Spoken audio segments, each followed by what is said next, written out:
Indonesia adalah negara yang kaya akan sumber daya alam. Kekayaan sumber daya alam memunculkan beragam potensi usaha yang bisa dilakukan oleh masyarakat. Beberapa jenis usaha yang dilakukan masyarakat antara lain pertanian, perkebunan, peternakan, perikanan, kehutanan, pertambangan, industri, perdagangan, dan pariwisata. Pertanian. Indonesia memiliki tanah yang subur sehingga dapat ditanami berbagai jenis tanaman, seperti padi, ubi, jagung, dan kedelai. Pertanian biasanya banyak ditemukan di daerah dataran rendah. Perkebunan.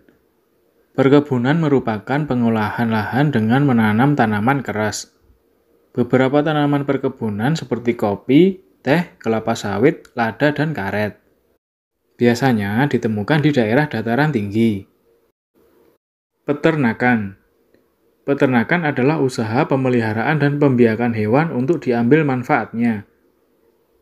Peternakan ada 3 jenis, yaitu peternakan besar, contohnya sapi dan kuda, peternakan hewan kecil, contohnya domba, kambing, dan kelinci, peternakan unggas, contohnya bebek, ayam, dan burung. Perikanan.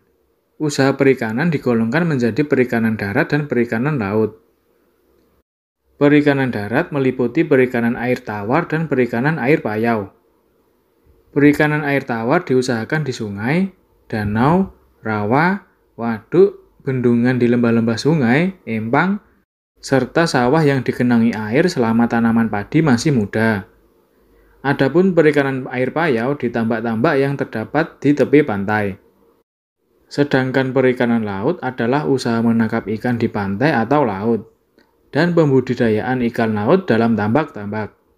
Usaha penangkapan ikan laut banyak dilakukan oleh nelayan tradisional. Kehutanan.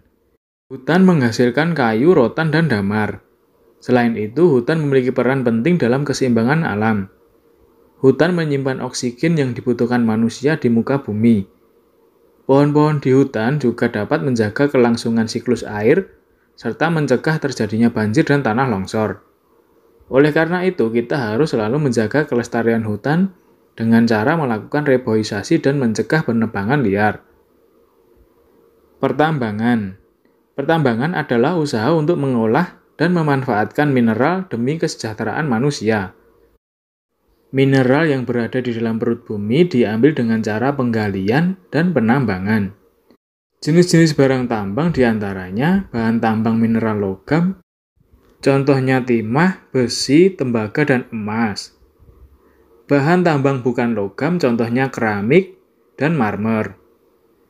Sedangkan bahan tambang sumber energi, contohnya minyak bumi, batu bara, dan gas. Perindustrian. Kegiatan industri banyak terdapat di wilayah perkotaan atau daerah padat penduduk. Industri merupakan usaha mengubah bahan mentah menjadi bahan setengah jadi atau barang jadi. Tujuannya adalah untuk meningkatkan mutu atau nilai suatu barang. Usaha industri dapat dilakukan oleh perorangan, kelompok, atau perusahaan. Contoh industri adalah pengolahan daging menjadi kornet, kapas menjadi bahan tekstil, dan cabai menjadi saus sambal. Perdagangan. Perdagangan merupakan usaha menyalurkan barang atau jasa dari produsen ke konsumen. Barang-barang yang diperdagangkan dapat berupa hasil pertanian, peternakan, perikanan, kehutanan, dan barang-barang hasil industri. Perdagangan terdiri atas perdagangan antar pedagang dalam satu negara dan perdagangan antar negara. Perdagangan antar negara terdiri atas ekspor dan impor. Ekspor adalah usaha mengirim dan menjual barang ke luar negeri, adapun impor adalah usaha memasukkan dan membeli barang dari luar negeri. Pariwisata. Pariwisata adalah usaha menyelenggarakan jasa pariwisata dengan menyediakan atau mengusahakan objek dan daya tarik wisata, usaha sarana pariwisata, dan usaha lain yang berkaitan. Di Indonesia terdapat banyak objek wisata baik wisata alam maupun wisata budaya. Contoh objek wisata alam yaitu pantai, pegunungan, danau, dan air terjun. Adapun contoh objek wisata budaya yaitu candi, museum, dan desa adat.